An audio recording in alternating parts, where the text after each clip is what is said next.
안녕하세요. 오프더렉 오은결 권소정입니다. 와. 은결이 휴가 엊그제부터 시작했는데 네. 어떻게 잘 보내고 계신가요? 네, 맞아요. 우여곡절 끝에 못 갈 뻔했는데 휴가를 어쨌건 한 일주일 정도 쉬게 됐거든요. 그래서 바로 속눈썹 붙이고 네일 받고 그 다음에 후염까지 했기 때문에 이제 사람의 꼴을 갖췄기 때문에 뭐든 이제 하지 않을까, 아직 계획은 없지만 그렇게 생각하고 있습니다. 도쿄 간다고 하지 않았어요? 지난번에? 사실 진짜 원래도 가고 싶고 지금도 좀 가고 싶긴 한데 아직 발렌시아가랑 기타 등등의 할부들이 남아가지고 양심상 이제 도쿄는 안 가고, 어차피 뭐 도쿄 가도 뭐 하겠어요. 어차피 쇼핑할 거라서 맞지? 그냥 한국에서 더현대나 아편이나 또 최근에 그 브랜드 플래그십 스토어들 많이 생겼잖아요. 그래서 그런 데들이나 좀 돌아다니지 않을까 싶어요. 방금 이제 휴가 얘기를 하면서 저희가 오늘 다룰 내용이 아주 자연스럽게 이렇게 슉 나왔는데요. 네. 오늘의 주제는 지난번에 예고했다시피 오프라인 커머스의 부활입니다. 지난 에피소드에서 저희가 럭셔리 패션 브랜드의 관점에서 온라인 커머스가 우후죽순으로 생겨나고 또 무서운 성장세를 보이다가 최근에는 옥석 가리기가 진행이 되고 있다. 그래서 잘 나가던 플랫폼들도 다 망해가는 이런 사례들이 생겨난다. 이런 말씀을 드린 바가 있죠. 네, 그래서 패션 뭐 전반으로 보면 온라인 침투는 그렇게 뭐 새로운 사건은 아니에요. 하지만 이제 럭셔리 시장에서의 온라인 침투는 또 비교적 최근 일이고, 또 럭셔리의 본질이랑 온라인의 특성이 좀 서로 상반되는 부분들이 많기 때문에 꽤나 사람들을 좀 놀라게 했던 그런 급진적인 사건이라고 볼 수 있다라고 했었던 것 같습니다. 맞아요. 럭셔리 이커머스가 이렇게 급부상하는 동안에 레거시 오프라인 매장들은 꽤나 고전을 한 굵직한 사례들을 저희가 찾아볼 수가 있었는데요. 역사와 전통이 있는 미국에 있는 백화점 바니스가 사업을 중단한 사례도 있었고요. 또 다른 대형 유통사인 니먼 마커스 럭셔리마저 오프라인에서 온라인으로 이 사업의 흐름이 넘어가는 것 같으니까 럭셔리 이커머스 사업자인 파페치랑 손을 잡고 이커머스 사업을 키우려고 한 사례도 있었어요. 맞아요. 근데 또 요즘 다시 오프라인 리테일들이 좀 부활하는 그런 모양새예요. 그래서 패션업계 전반도 뭐 그렇고 또 럭셔리도 물론 그렇고, 네, 그런 좀 추세를 보이고 있습니다. 네, 그러면은 이제 지금부터 오프라인 커머스가 부활한 사례들에는 뭐 어떤 것들이 있는지, 그리고 그 이유는 도대체 무엇인지를 좀 본격적으로 분석해 보도록 하겠습니다.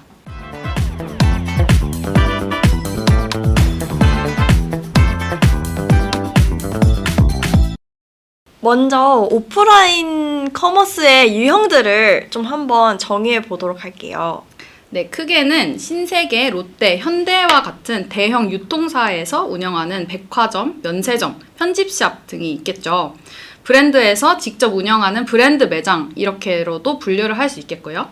먼저 방금 언급했던 대형 유통사의 백화점이 저희가 생각해 볼 수 있는 가장 대중적인 형태의 오프라인 커머스라고 할 수 있습니다.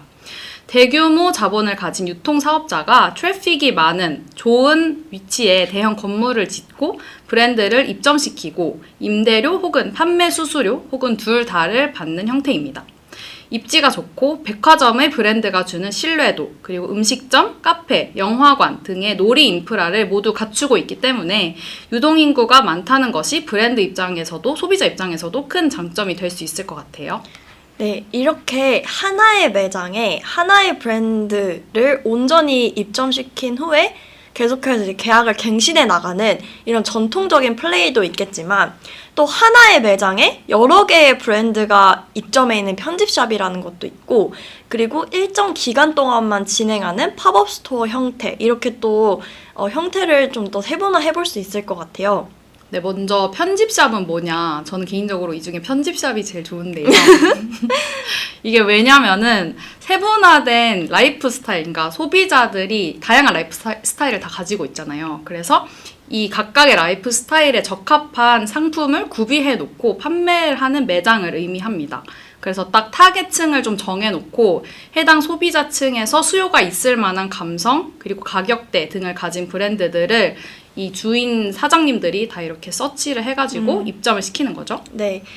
그래서 더현대 2, 3층 둘러보시면은 같은 브랜드의 제품 혹은 심지어 어쩔 때는 같은 브랜드의 같은 제품인데 요 매장에도 있는데 저 매장에도 있네? 약간 이런 경우가 있거든요. 이게 조금 요상하다 이렇게 생각하실 수도 있는데 이게 아마 높은 확률로 하나는 뭐 브랜드 전용 매장에 있었던 물건이고 하나는 아마 편집숍 물건이었을 거예요.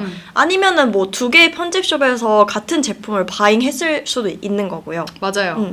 각 편집샵별로 같은 브랜드를 소싱을 하더라도 그 편집샵의 정체성에 따라서 다른 아이템을 바잉을 해올 수도 있겠죠. 편집샵 들으시면은 익숙하실까요? 이 예시들 들으시면은 뭐 대표적으로 청담동에 있는 텐코르소코모나 분더샵이 있고 그리고 또 우리가 도쿄에 가면 꼭 가야 하는 쇼핑 플레이스 중 하나인 도버 스트릿 마켓도 있고요. 또 최근에 한국에 상륙해서 저희 인스타를 도배를 했고 지금도 아직도 하고 있는 키스도 되게 대표적인 편집샵이라고 할 수 있죠. 그리고 국내산 편집샵으로는 뭐 비커도 있고 스컬프터 스토어도 있고 다양한 편집샵들이 있습니다. 네, 다음으로는 한번 팝업 스토어로 가볼게요. 팝업 스토어는 인터넷에서 갑자기 생겨났다가 사라지는 그 팝업 창처럼 붐비는 특정 장소에 짧은 기간 동안만 뭐 신상품 혹은 한정판 등을 전시 판매하다가 사라지는 그런 이제 매장이에요.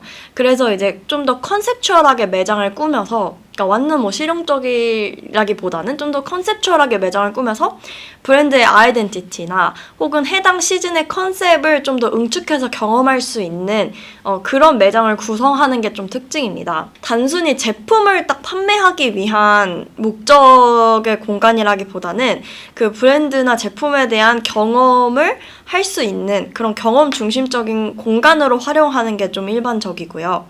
그래서 백화점 같은 곳에 그러니까 뭐 대표적으로 더현대가 있죠. 입점시켜서 진행되기도 하지만 요즘엔 워낙 팝업이 대세다 보니까 팝업을 전문적으로 하는 그런 공간을 임대해주는 부동산 임대 모델로도 자리를 잡은 것 같아요. 뭐 성수 같은 경우에는. 네, 맞아요.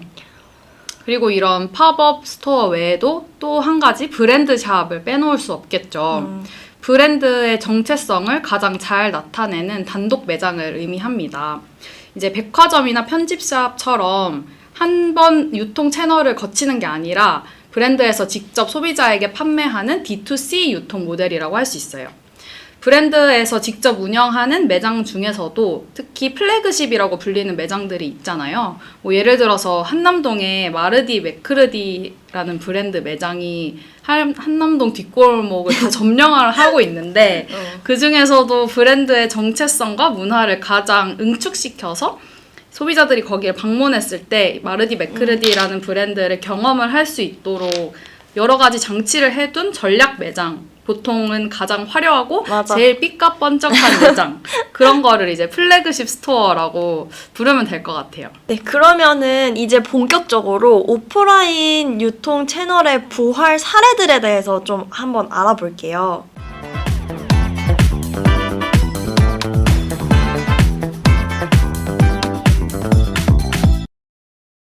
네, 사례들을 찾아보니까 진짜 엄청 많은 사례들이 나왔는데 가장 대표적으로 제일 먼저 떠오르는 게 이제 더현대라고 할 수 있죠.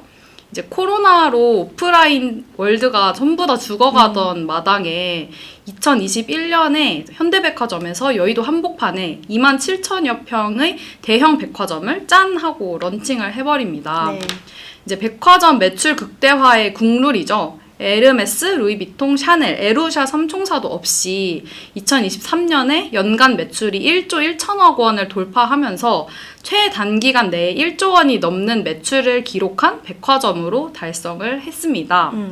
그리고 기존에는 레거시 브랜드들을 중심으로 형성이 되어 있던 백화점 매장을 이제 2040 고객을 타겟으로 한 젊은 국내 브랜드, 그리고 해외 컨템포러리 브랜드, 그리고 좀 전에 언급했었던 편집숍을 백화점에 입점시키는 그런 과감한 형태의 매장을 구성을 하면서 운영을 해나가고 있는 모습을 보입니다. 그리고 또 성수동이나 한남동처럼 핫한 상권에서 유행하고 있는 카페나 식당을 지하 식품관으로 유입을 시켜서 더현대 지하라는 새로운 식품 3권을 만들어내 버리는 그런 약간 혁신을 이루어내고 있어요.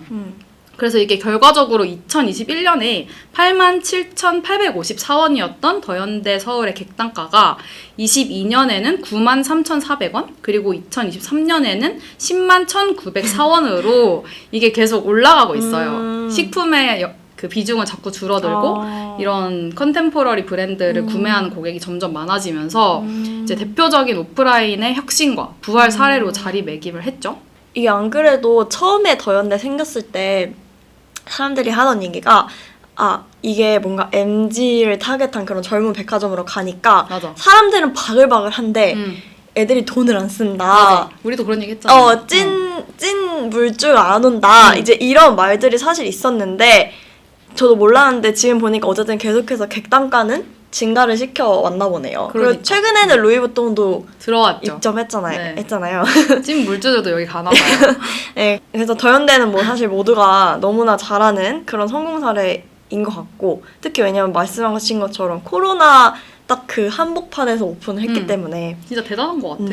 백화점뿐 아니라 뭐 아까 계속 말한 것처럼 팝업이나 편집샵도 엄청 뭐 핫해요. 사실 팝업은 더현대에서도 사실 팝업으로 많이 이제 성공을 하고 화제성을 계속 일으켜서 계속 트래픽을 발생시키는 장치로도 쓰고 있고요.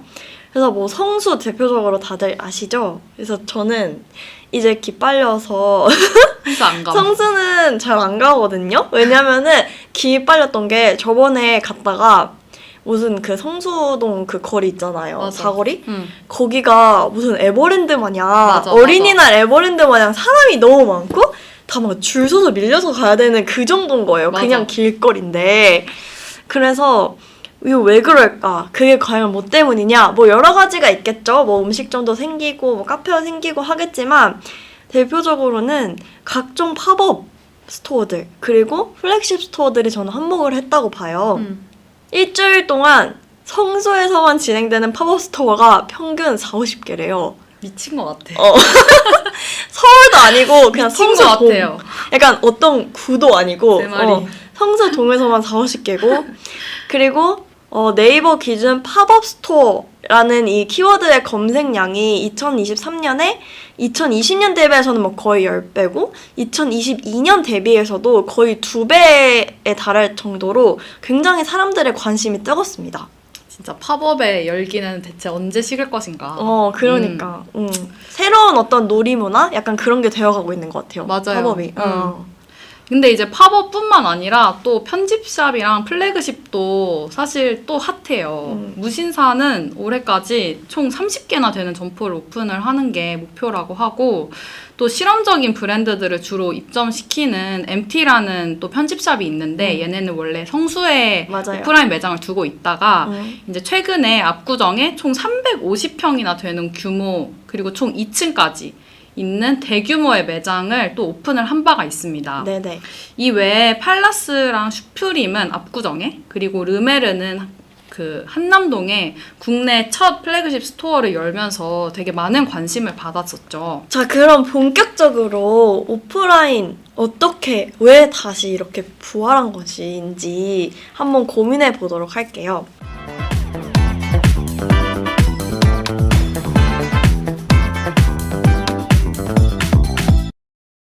오프라인 어떻게 왜 다시 이렇게 부활한 것인지에 대해서 한번 고민을 해보도록 할게요. 결론부터 말하자면 오프라인과 온라인이 불가분의 관계이기 때문이다 라고 생각을 해요. 그래서 좀 더 이게 무슨 말이냐 설명을 해보자면 저희도 사실 저번 에피소드를 준비하면서도 그렇고 이번 에피소드 준비하면서도 그렇고 처음에는 뭔가 저희도 모르게 오프라인과 온라인을 좀 이분법적으로 나누고 이 둘을 약간 경쟁 관계? 좀 적대적인 관계로 좀 계속 생각을 했던 것 같아요. 그러다가 진짜 오프라인 왜 안 좋을까 이렇게 생각을 하다가 그 영향력이 줄어들 수 있었을지언정 사실 오프라인이 뭐 완전히 사라지진 않았거든요. 그 코로나 기간에도. 왜 그럴까 생각을 하다가 결국 온라인과 오프라인이 과연 경쟁 관계일까? 라는 그런 의문에 좀 이르게 되었어요. 온라인이라는 채널이 등장한 초기에는 온라인과 오프라인 채널이 서로의 파일을 이제 침투해가는 다소 적대적인 관계로 인식이 될 수 있었을 것 같아요. 하지만 이제 오늘날에는 온오프라인이 각자의 기능과 역할이 좀 나누어서 기능하고 있다. 이렇게 생각이 좀 드는데요.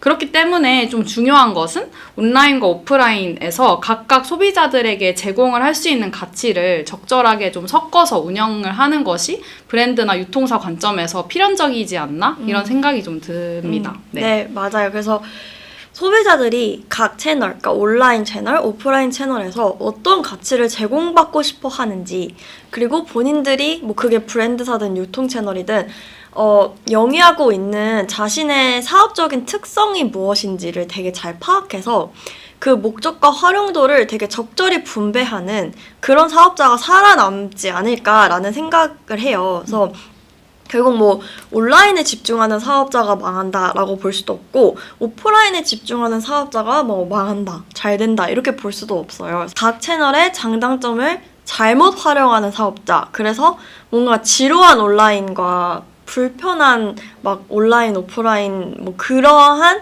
채널을 운영하는 사업자가 결국 망한다. 이건 온오프의 약간 문제가 아니다. 이런 생각이 듭니다.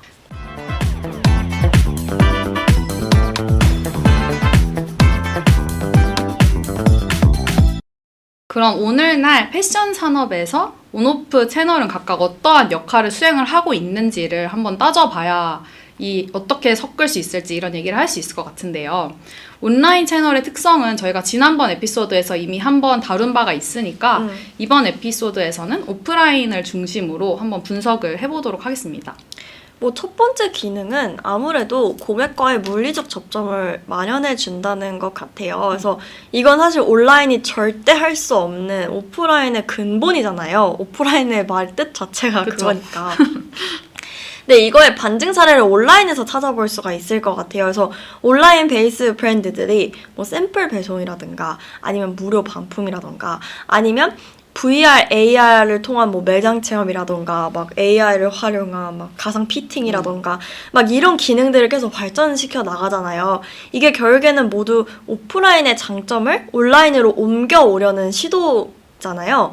그래서 패션이라는 게 이 특징이 워낙 그런 것 같아요. 워낙 핏. 그러니까 내가 실제 입었을 때의 핏감은 또 봤을 때랑 다른 것도 있고, 그 다음에 뭐 색감이나 질감이나 뭐 그런 오감으로 맞지, 사실. 오감으로 실제 느껴야 되는 그러한 어떤 감각이 너무 중요한 재화다 보니까 그 물리적 경험이라는 게 어떤 재화에서보다도 되게 중요한 것 같아요. 그래서 온라인 베이스의 브랜드들도 초반에는 뭐 브랜드 그냥 공홈에서 팔다가 그 다음에 뭐 그런 버티컬 커머스에 막 입점을 했다가 그 다음에 뭐 아예 연구 매장을 열기에는 좀 부담스러우니까 뭐 팝업 스토어를 좀 이렇게 열어봤다가 그 다음에는 뭐 플래그십 스토어라도, 그러니까 판매는 온라인 중심으로 가되 본인들의 브랜드 정체성을 보여줄 수 있는 그런 상징적인 전략 매장을 여는 그런 좀 태클을 타는 게 결국에는 이 패션이라는 재화가 이 오프라인의 물리적인 접점이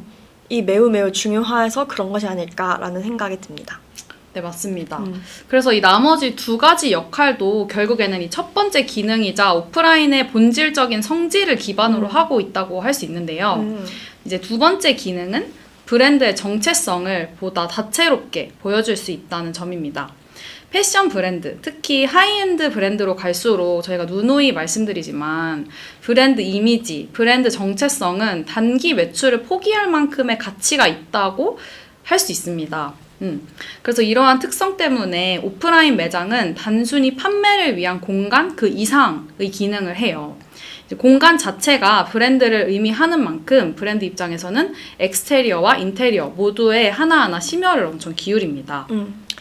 또 이러한 어떤 그 브랜드에 대한 경험을 되게 확장시키기 위해서 플래그십 스토어에서는 레스토랑이나 카페를 운영하는 것도 요즘 되게 많잖아요. 맞아요. 그래서 뭐 구찌 가옥도 있고 그 다음에 뭐 펀데이션 그 루이브통도 있고 또 에스파스, 에르메스, 디올 카페 이런 것도 있고 뭐 꼭 럭셔리 아니더라도 막 더현대 아르켓에 카페 있고 메종 키친에 카페도 있고 막 이러잖아요. 맞아. 그만큼 이 브랜드의 가치나 브랜드의 약간 무드를 좀 정말 오감이 왜 이렇게 많이 쓰지? 오감 다양하게 느낄 수 있게 다양하게 느낄 수 있게 그렇게 아이덴티티를 전달하기 위해서 되게 노력을 하고 있다.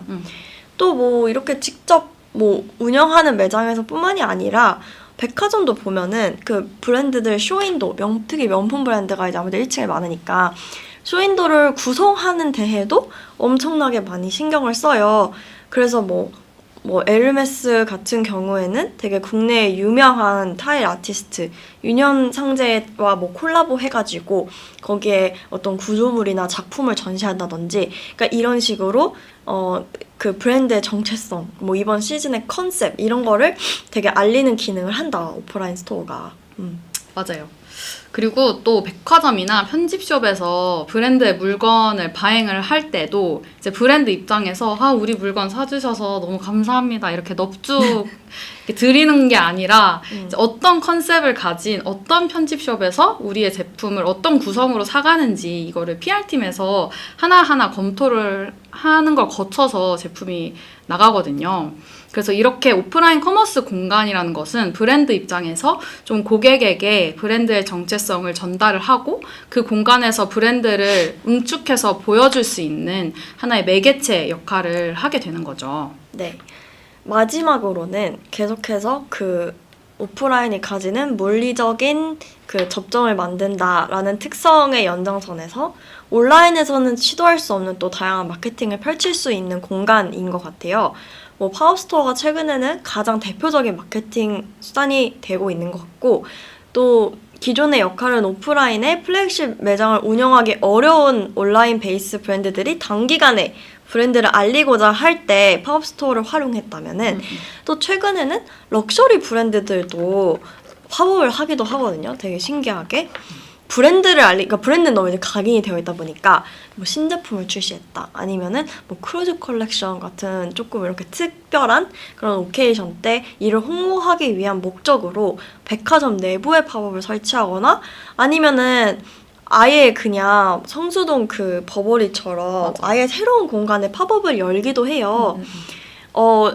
그래서 그 뭐 사실 버버리가 매장이 없는 건 아니잖아요. 매장은 백화점마다 있고 맞아. 한데도 불구하고 이제 이런 식으로 오프라인에서 고객들이 직접 와서 뭔가 하나 엔터테인 할 수 있는 그런 공간으로서 오프라인 팝업을 사용을 하는 거죠.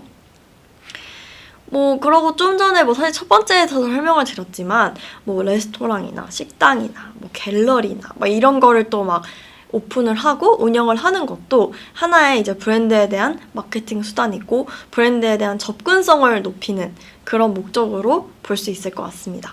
맞아요.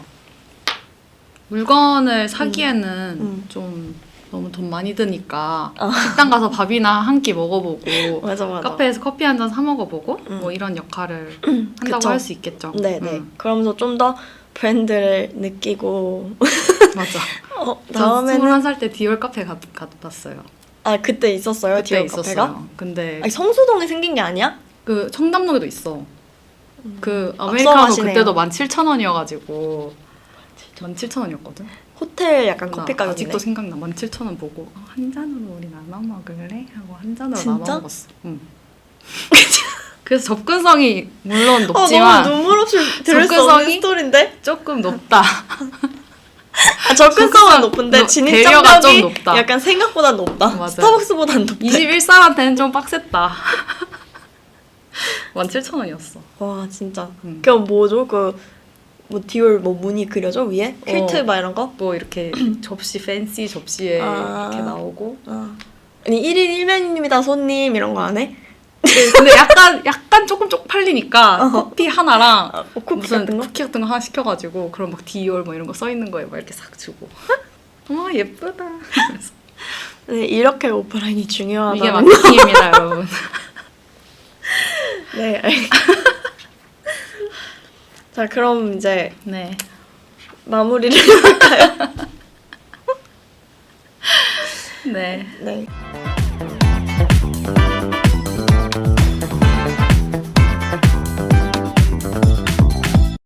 사실 그래서 제가 이거를 약간 그 미용실에서 뿌염을 하면서 갑자기 상상을 해봤거든요. 저희 스크립트를 읽으면서. 네.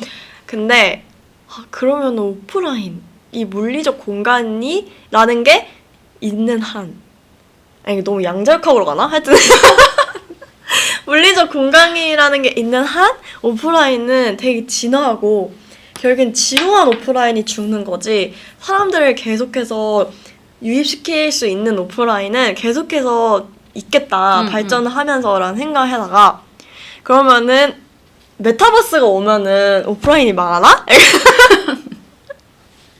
이런 생각까지 제가 했거든요.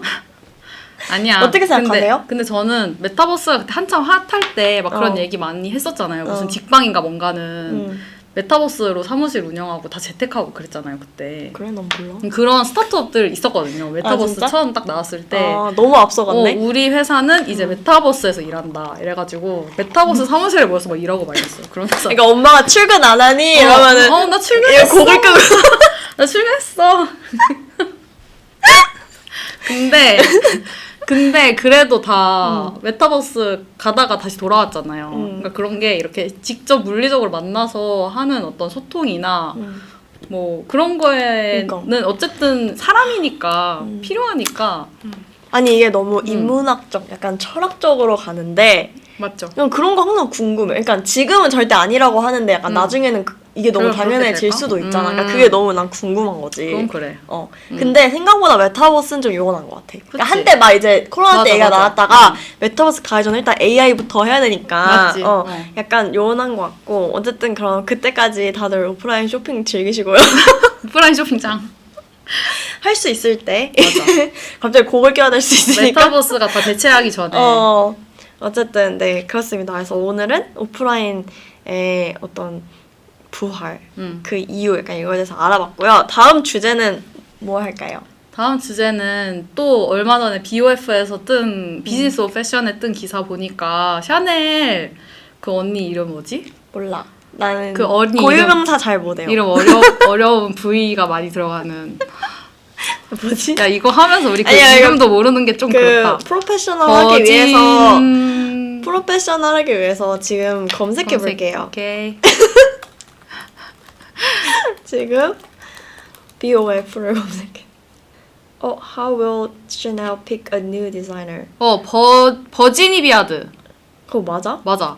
버지니 비아드. 오케이. Yes. 그렇대요. 버지니 그녀가 비아드. 이제 물러나잖아요. 네. 그래서 이렇게 되게 한 럭셔리 브랜드의 크리에이티브 디렉터가 바뀔 때마다 큰 이슈가 되는데 맞아. 도대체 이 브랜드의 사업적 관점에서 이 크리에이티브 디렉터의 기능은 무엇인가? 그리고 사실 크리에이티브 디렉터가 물론 이제 그런 예술적인 그런 어떤 걸 총괄하는 일도 하지만 사실 버지니 비아드는 샤넬을 되게 또 사업적으로도 성공시킨 그런 CD로 알려져 그쵸. 있거든요. 그래서 이게 사업적인 관점에서 크리에이티브 디렉터가 뭔가 성공시킨 사례, 약간 망하게 된 사례 그러니까 이런 것도 같이 보면은 되게 재밌을 것 같아요. 그리고 그렇겠죠? 특히 이제 또 구찌 톰포드 그 티팬티 만든 아저씨 있잖아요. 수줍어하지 말라고. 그것도 약간 대표적으로 되게 구찌가 갑자기 사업적으로 성공하게 된 톰포드가 오면서 그런 사례니까 한번 그런 것들도 살펴보면 되게 재밌을 것 같습니다. 맞습니다. 그리고 우리 그거를 해보자. 다음 샤넬 디렉터 누가 될지 맞춰보기. 그래. 좋아. 그래. 지금부터 생각해봐야겠다. 네. 그러면 저희 오늘 여기까지고요. 저희 다음 에피소드도 너무 늦지 않게 돌아오도록 하겠습니다. 감사합니다. 감사합니다. 예. 안녕.